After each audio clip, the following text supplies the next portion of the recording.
I had an issue, I had an issue with this hob. The issue was that the flames were burning irregular. I had flames at one side, then there was a big gap, and then there's flames at the other side. Yeah, that was a problem with my jet. But also with the burner, like the diffusers for the burner.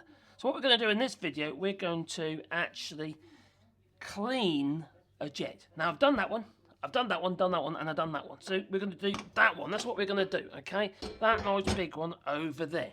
Now, the first thing I did was remove this piece here, put it to one side, then remove this piece here, okay?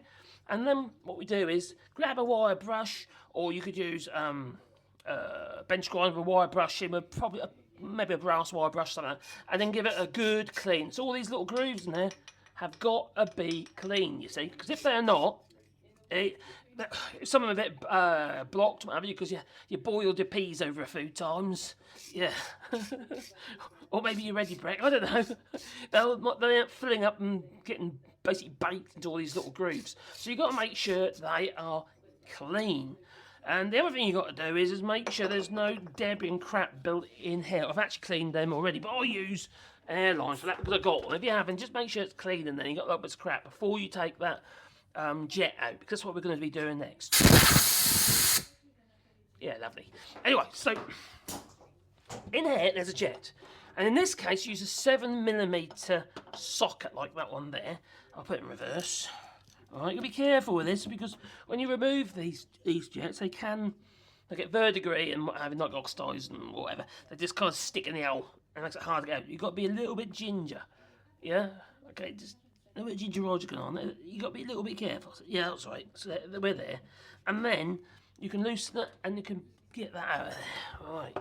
Now, what happens is, with the gas flowing through constantly, the hole where the gas is flowing through effectively reduces over a period of time. It gets blocked. It's just smaller, alright? So you do need to clean it. Otherwise, you're not going to have enough gas coming out of here to actually fill all the way around the burner. And that itself can cause these like blind spots and stuff where you're not getting any burn. So what I tend to do is I'll give that a good old clean. The other thing you can do is you could leave it to soak a little while in a bit of vinegar, but I'll give you a bit of warning about doing this. Now, the likelihood is, if you want to soak something for a period of time, you might want to do all of your burners at the same time. It makes sense, doesn't it? Yeah, don't do that. No. That is when you'll mix them up, because this burner, okay, this jet, is going to have a smaller hole in the middle than that one. So the likelihood is that somewhere across the whole hole, you're going to make a mistake, and you're going to end up, mixing them up, aren't you? They've got numbers on them, so you could note the numbers, but they're quite hard to see. So yeah, the hole in the middle is a different size. So what I do is I first clean the surface, like so, and I can't find it at the moment. I normally use a welder's, like a little wire feeler gauge. You just push down the end holes, all different sizes, and you can clean the end. You can clean your jet that way. And what I'm going to do in this case, I'm just putting it on one of the strands on this wire brush. I'm not saying it's the right way to do it, and then spin it round on the strand, just gently. I'm not using the pointy end, I'm using the sides to actually clean the inner workings of that jet. And as you do, you see the stuff build up around the outside edge. So now that jet there now is fairly clean. That's okay. So all we've got to do now is place it back in the hole. Now if you have put it in vinegar or anything like that, it's a good idea to just get rid of that.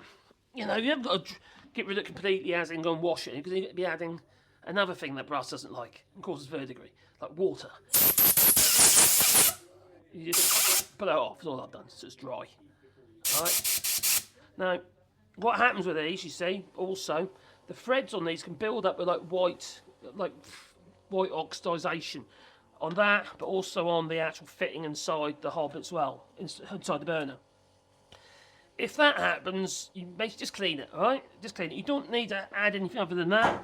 Add anything to the thread, like a thread lock, stupid like that, or even sealant, because it doesn't need a sealant. It's got to take the gas. It's got to take the root of this resistance, which is through the hole. All right, so it won't leak around the outside edge. Plus the brass, as it squeezes down, it tends to seal anyway, providing it's clean.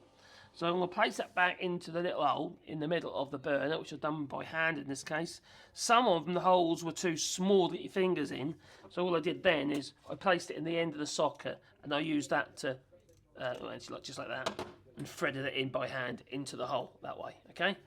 So now I've got it started, I'm just going to screw it up by hand, use that on there, just twist it down so it's hand tight at that point, and just a tiny, tiny, tiny little bit of pressure, just like that. No more than that. You don't need any more than that. If you do, you're likely to break it. Now you can actually snap the nut portion off the top of the thread portion, so the jet bit in this bucket. You need new jets.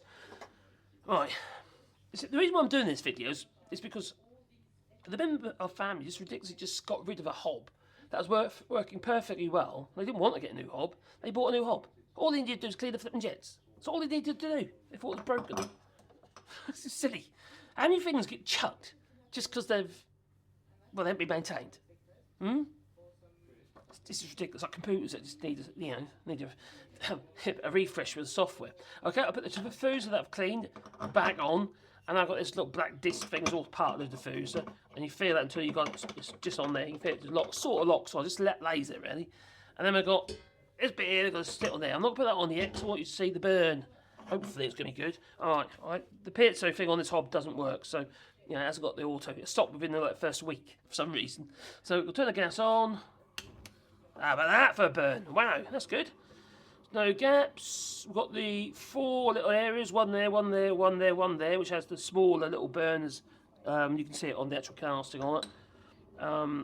Like you can see on that one there, it's got 4 areas like that, which are shallower than the other areas. And they all look good.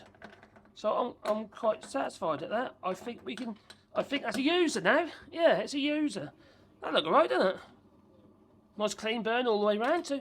Yeah, we didn't need to buy a new hob. No. Don't make any sense to do so. I know it isn't woodworking, but I just thought, hang on, while I'm doing this, I'll make a video because it might help somebody. So there you go. I could turn the channel to more of a DIY channel, couldn't I? Yeah, we have dodgy stuff on there. You know the kind of channels. What sort of DIY are you talking about? Anyway, have you ever had a problem with your hob like this one, okay? Have you actually got a problem with the burners? Well, then just maybe clean the old jets and what have you. You haven't got to worry about, oh crikey, is that safe to do so? No, just do what I did then. It'll be perfectly fine. Because the thing is, you see, the things that matter regarding safety are these. Also, the gas, no gas sensor. That obviously is important because what happens if there's no gas, but the gas is on, it turns the gas off. Really important. And obviously how the gas is coming in the house is obviously important. But those little burners don't control the flow of the actual, whether the gas is on or off. All they do is control the burns, I mean the jets, and control the flow of the gas. So it's something you can do yourself quite easily. Just don't be over how to put it, heavy-handed when you're actually putting the jet in, but also when you're taking the jet out. Anyway, I hope that's helpful. I thought it might be somebody out there anyway. Toodaloo.